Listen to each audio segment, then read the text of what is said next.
नमस्कार दोस्तों, आज हिंदी में हम गद्य 12 रानी जो महादेव जी वर्मा जो जिनकी लेखिका है वो हम आज चलाने वाले हैं। तो महादेव जी का जन्म सन 1907 में हुआ था और उनका निधन 1987 में। तो यहाँ जो रानी नामक एक हमारे सामने जो रखा है एकांकी, वो रानी एक घोड़ी का नाम है।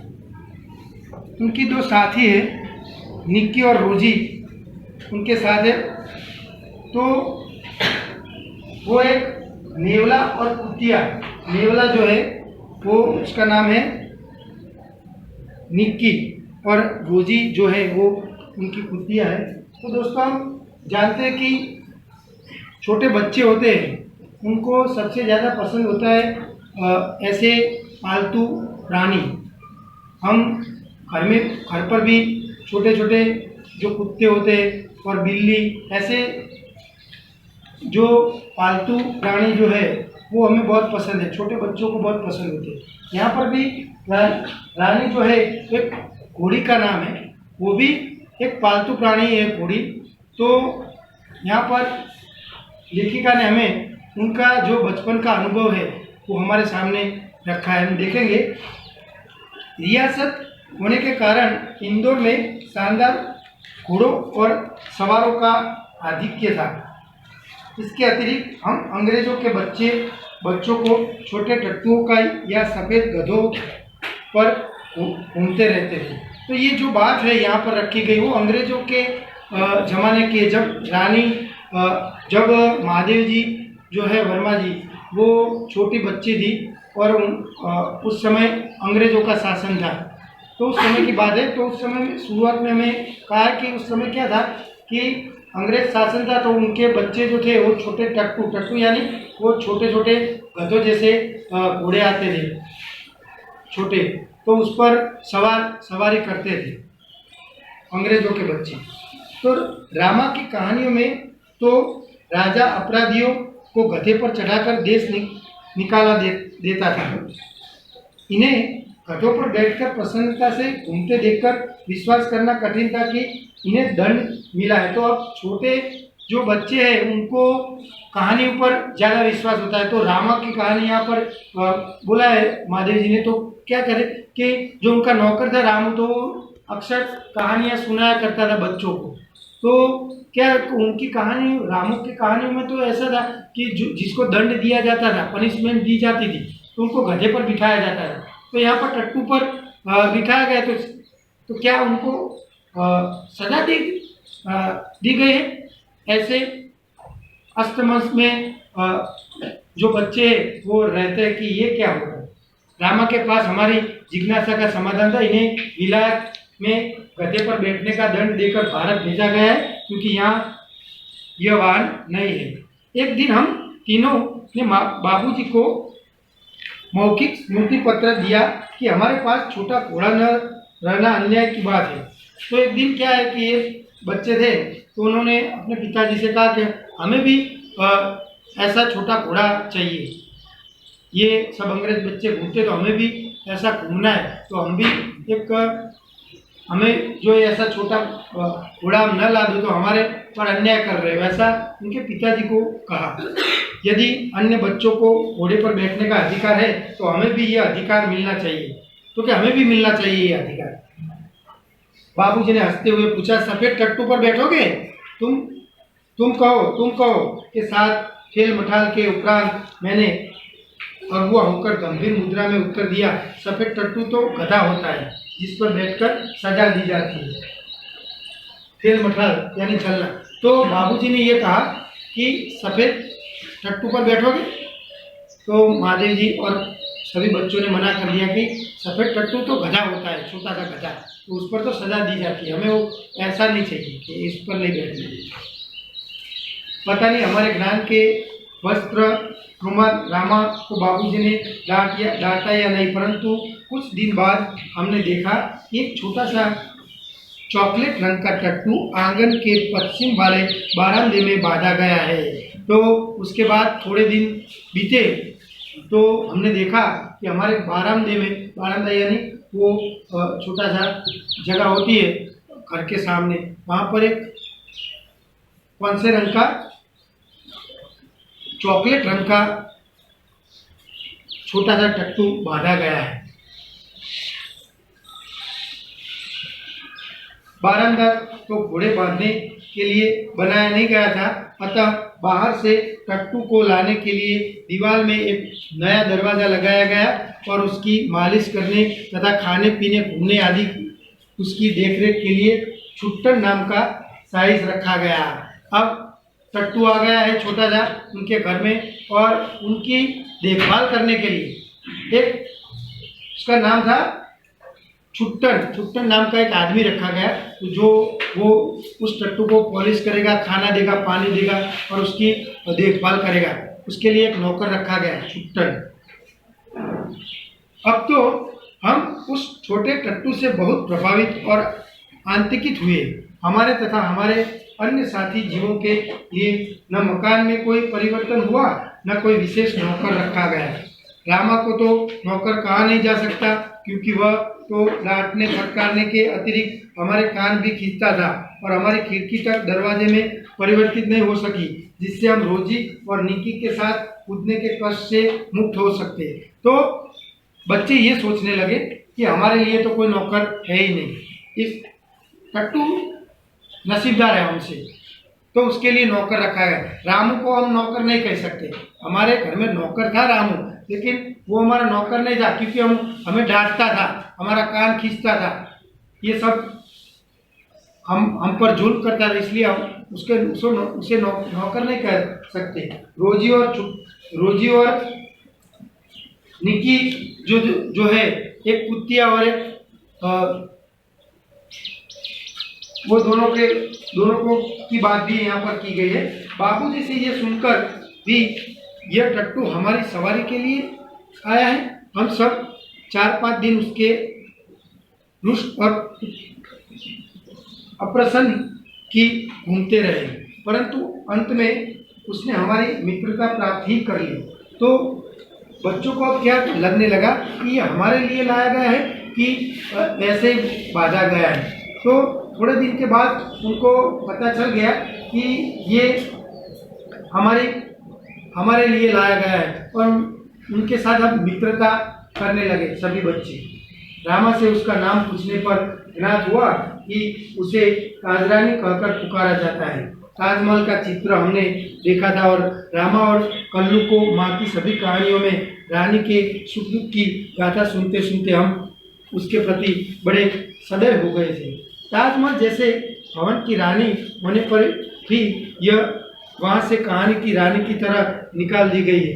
यह कल्पना करते ही हमारे सारे हिस्सा और सारा रोष करुणा से पिघल गया, और हम उसे और अधिक आराम देने के उपाय सोचने लगे।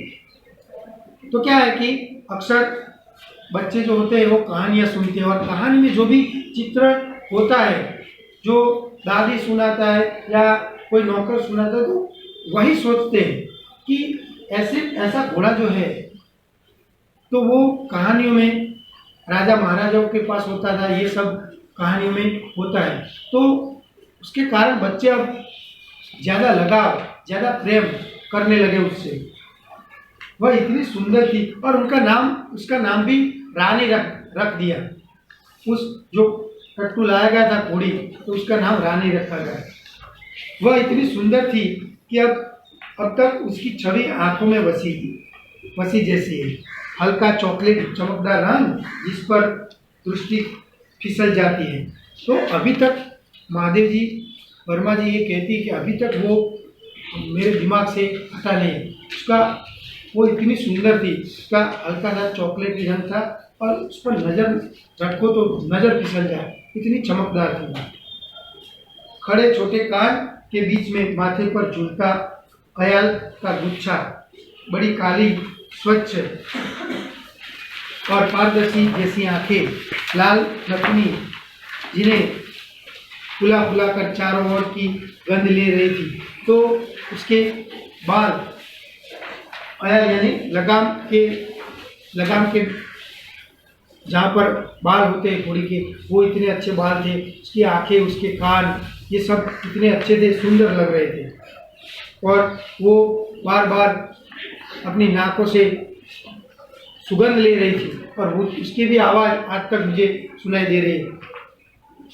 उजले दांत और लाल जीभ की झलक देते हुए गुलाबी होठों वाला लंबा मुंह, जो लोहा चबाने रहने पर भी शत विकसित नहीं होता, तो उसके दांत भी इतने चमकदार थे, उसकी जबान गुलाबी थी। ऊंचाई के अनुपात से पीठ की चौड़ाई अधिक है। सुडौल मजबूत पैर और सघन पूंछ, जो मक्खियाँ उड़ाने की क्रम में मोरचल के सामने उठती गिरती रहती है, तो उसकी पूंछ भी लंबी थी, वो मक्खियाँ उड़ाती थी अपने शरीर पर से। और उसका शरीर जो है वो है छोटी सी, मगर उसका ऊपर चौड़ा हुआ शरीर था, बहुत अच्छी सुंदर लग रही थी। उस समय ये सब समझने की बुद्धि नहीं थी, परंतु इतनी दीर्घ काल के उपरांत की स्मृति पट पर वे देखते ऐसे उभर आती है जैसे किसी अदृश्य नए लिखे अक्षर अग्नि के ताप से प्रत्यक्ष होने लगते हैं। तो उस समय छोटे बच्चे थे वर्मा जी, तो इतना ज्ञान और इतनी बुद्धि नहीं थी उस समय, फिर भी आज हमें पता चलता है कि वो कितनी सुंदर थी और हम उसे कितना प्यार करते हैं। हम बार बार सोचते हैं कि यह कुछ और छोटी क्यों ना होती तो हम रोजी और निक्की के समान उसे भी अपने कमरे में रख लेते। तो बच्चे की सोच बच्चे जैसी होती है, तो वो ये सोचती थी कि और छोटी होती तो हम उसे कमरे में जाकर उससे खेल सकते थे, जैसे हम रोजी और निक्की से खेलते हैं। तो ऐसी सोच बच्चों में होती है। रानी को अपने कमरे में ले जाना संभव नहीं था, अतः अस्तबल बना हुआ बारामदा ही हमारी अराजकता का कार्यालय बन गया। तो आप उसे कमरे में नहीं ले जा सकते, इसलिए हम ही बारामदे में जाकर उससे खेलते थे। उसे प्यार करने के लिए, उससे खेलने के लिए, उसे देखने के लिए हम बारामदे में ही जाते थे। बारामदा घोड़े बांधने के लिए तो बनाई नहीं था, अतः उसकी दीवार में एक खुली अलमारी और कई आते थे। उन्हें हमारा स्वेच्छा स्त्री और शरणार्थी खिलौने का परिवार स्थापित होने लगा। रानी की गर्दन में झूल झूल कर, उसके कान और अयाल में फूल और घोष घोष कर, उसकी बिस्कुट मिठाई आदि खिलाकर थोड़े ही दिनों में हमने उससे ऐसी मैत्री कर ली कि हमें न देखने पर वह अस्थिर होकर पैर पटकने और हिनाने लगती थी। अब क्या हुआ कि रोज बारामदे में बच्चे जाने लगे और उससे प्यार करने लगे, उससे खेलने लगे। तो अब क्या हुआ कि जो खाने की वस्तुएं, मिठाइयाँ आदि सब कुछ वो खिलाने लगे और उससे खेलने लगे। तो अब क्या कि अब घोड़ी भी खुद, रानी भी, अगर बच्चे थोड़े देर तक नहीं दिखते तो वो भी हिनाने लगती थी, पैर पटकने लगती थी कि अभी तक बच्चे क्यों नहीं आए। फिर हमारी घुड़सवारी का कार्यक्रम आरंभ हुआ। अब क्या है कि अब उस पर बैठने का कार्यक्रम शुरू हुआ। मेरे और बहन के लिए सामान्य छोटी पर सुंदर जीप खरीदी गई और भाई के लिए चमड़े के घेरे वाले ऐसे जीप बनाई गई जिससे संतुलन होने पर भी गिरने का भय नहीं रहे। तो जीन यानी उस पर बैठने की वस्तु। तो मेरे और मेरी बहन के लिए अलग जीन और भैया के लिए चमड़े का जीन, जिससे बैलेंस रहे, बच्चे गिरे नहीं, ऐसा बनवाया गया। बाहर के चबूतरे पर खड़े होकर हम बारी बारी से रानी पर आरूढ़ होते और छुट्टन साथ दौड़ता हुआ हमें घुमाता। अब घूमने लगे बच्चे उस पर बैठकर। छुट्टन जो रखा गया था आदमी उसके लिए, तो वो हमें हमारे साथ दौड़ता हुआ और हम उस पर सवार होते हुए घूमने लगे। सवेरे भाई बहन घूमते और स्कूल से लौटने पर तीसरे पहर या संध्या समय मेरे साथ कार्यक्रम दोहराया जाता। तो सुबह में क्या है कि भाई और बहन वो घूमते और शाम को मैं स्कूल से मैं जब आती हूँ तब वो मेरा कार्यक्रम होता है। तो क्या है, अब तो वर्मा जी जब शाम से स्कूल से वापस आते तो उनके साथ दोहराया जाता। परंतु ऐसी सवारी से हमारी विद्रोही प्रकृति कैसे संतुष्ट हो सकती थी। अस्तबल में रानी की गर्दन में झूलकर तथा स्टूल के सहारे उसकी पीठ पर चढ़कर भी हमें संतोष न होता था। तो अभी भी कुछ कमियां लग रही थी बच्चों को। स्टूल पर खड़े रहकर उस पर बैठना, ये सब अभी कम लग रहा था इतना घूमने के बावजूद। अंत में एक छुट्टी के दिन दोपहर में सबके सो जाने पर हम रानी को खोलकर बाहर ले आए और चबूतरे पर खड़े होकर उसकी नंगी पीठ पर सवारी करके बारी बारी से अपनी अधूरी शिक्षा की पूरी परीक्षा लेने लगे। अब क्या बच्चे जैसी हरकत करते ही, एक दिन छुट्टन भी नहीं था और सब सो गए थे, तो बच्चों ने क्या किया कि उसको खोलकर बरामदे से बाहर रोड पर ले आए और उस पर सवार कर ली सवारी। और उनको क्या था कि हमारी अधूरी शिक्षा कि हम घोड़ेसवार मानव बनना चाहते हैं, ऐसी बच्चों की हरकत ऐसी नहीं करनी चाहिए, मगर बच्चे हैं तो उन्होंने ऐसी हरकत कर दी। यह स्वाभाविक ही था कि राजरानी हमारी अराजकता प्रवृत्ति से प्रभावित हो जाती। वास्तव में बालकों में चेतना के विभिन्न स्तरों का बोध न होकर सामान्य चेतना का ही बोध रहता है।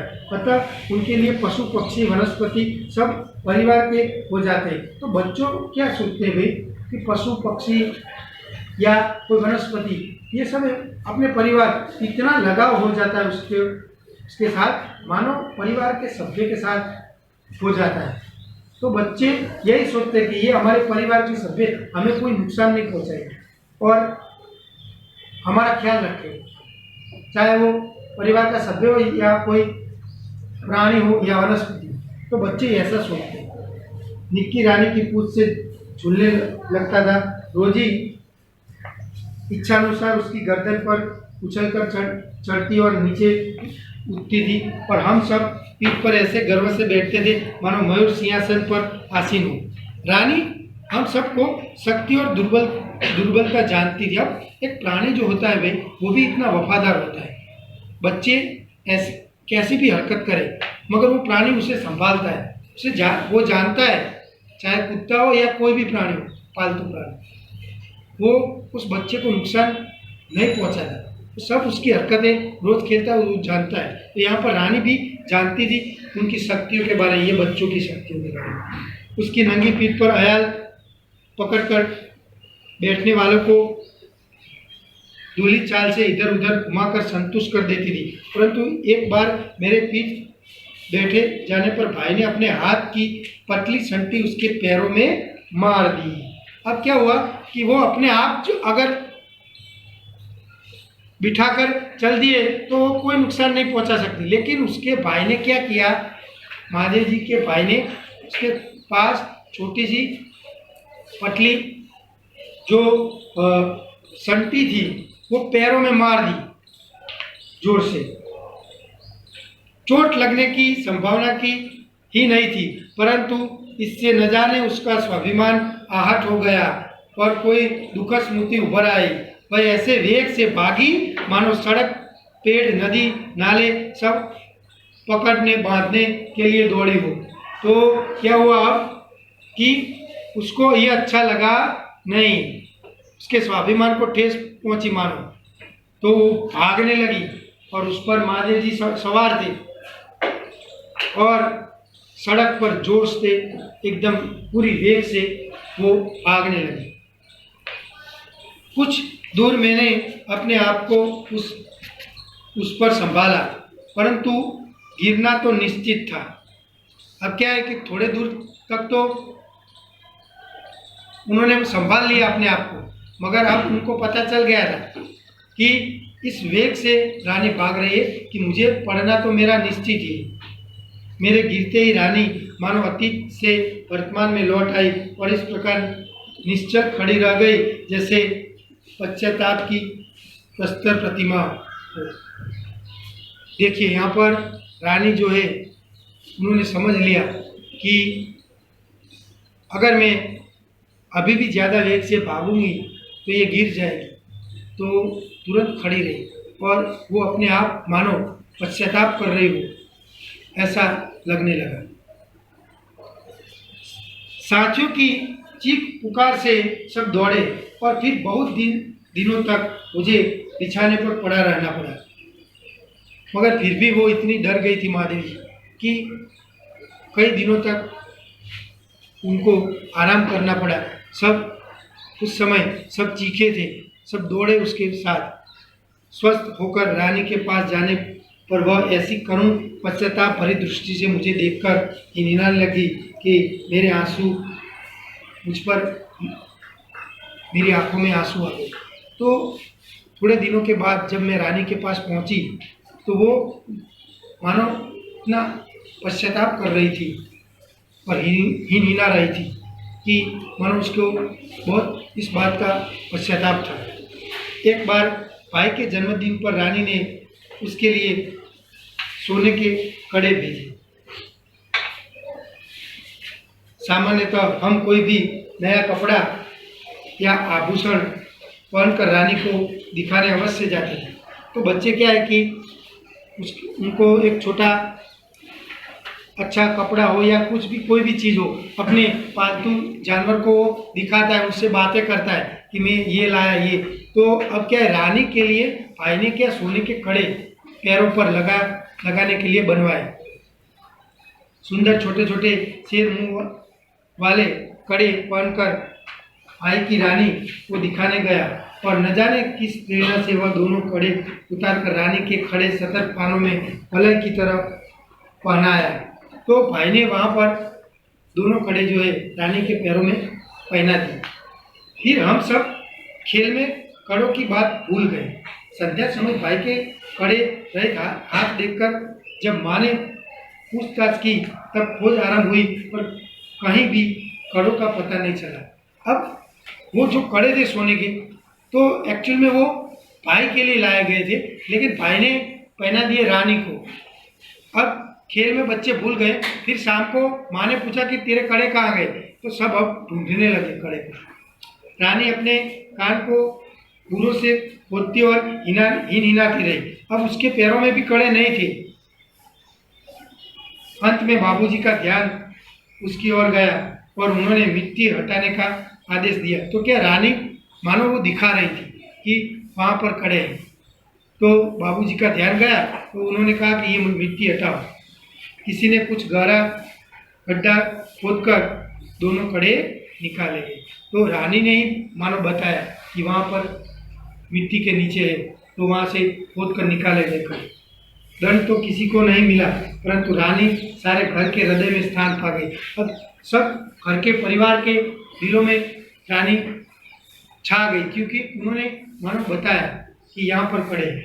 ये घटना अपनी विचित्रता में स्मरणीय है। एक सबसे सवेरे उठने पर हमने रानी के पास एक छोटे से घोड़े के बच्चे को देखा। यह कहाँ था कहकर हमने रामा को इतनी थका दिया कि उसने निरुपया घोषणा की कि वह नया जीव रानी के पेट में दाना चारा खाकर सो रहा था।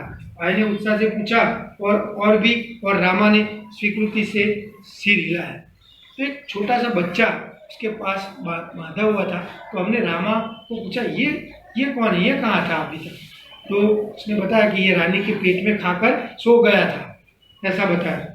अब तो हम विस्मित और क्रोधित हो गए। तो बच्चे क्या है कि ऐसे ऐसे सवाल पूछते रहते हैं, तो उनकी विस्मयता बढ़ती रहती है। तो यहाँ पर भी उनकी विस्मयता और बढ़ने लगी कि ऐसा कैसे हो सकता है।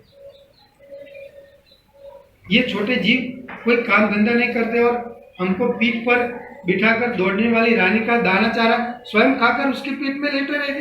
तो बच्चे ये सोचने लगे कि ये छोटा सा जीव कुछ काम धंधा करता नहीं और हमारी रानी के पेट में ऐसे चारा खाकर सोता रहता है। भाई ने कहा रानी का पेट चीर कर हम कम से कम एक और बच्चा घोड़ा निकालने लगे। तब बच्चे घोड़े पर वे छोटे बहन भाई बैठेंगे और रानी मेरे सेवा में रहेगी। तो अब भाई ने क्या सोचा कि चलो और एक बच्चा अंदर से निकालेंगे उसके पेट से, और तुम लोग इस पर बैठोगे और मेरी सेवा में रानी रहेगी। प्रस्ताव मुझे भी उचित जान पड़ा। पर जब एक दोपहर को वह कहीं से साग काटने का चाकू ले आए तब मेरे सास ने जवाब दे दिया। अब क्या हुआ, सब तैयारी हो गई, वो चाकू भी लेकर आए रानी का पेट चीरने के लिए। अंदर से छोटा बच्चा निकाल लिया। एक और भी समस्या हमारा ध्यान गया, आखिर हम रानी का पेट सिएंगे कैसे? एक और प्रश्न है, एक बार चीर देंगे, अंदर से निकाल, सिएंगे कैसे? माँ की महिंस सुई से तो सीना संभव नहीं है, कि छोटी सुई से तो सीना संभव नहीं है। टाट सीने का कपड़ा सुजारामा अपनी कोठरी में रखा था, जहाँ हमारी पहुंच नहीं थी। कुछ दिनों के उपरांत जब रानी का अश्व शिशु कुछ बड़ा होकर दौड़ने लगा, तब हमें न अपना क्रोध स्मरण रहा, न ये प्रस्ताव। तो ये सोचते सोचते थोड़े दिन बीत गए, तो अब वो चीरने का प्रस्ताव था वो हम सब भूल गए। और कुछ दिन के बाद वो जो बच्चा था वो बड़ा हुआ, तो अब सभी बच्चों को वो भी अच्छा लगने लगा, तो अब उसके साथ खेलने में अब जुड़ गए, और वो प्रस्ताव जो पेट चीरने का था वो हम भूल गए।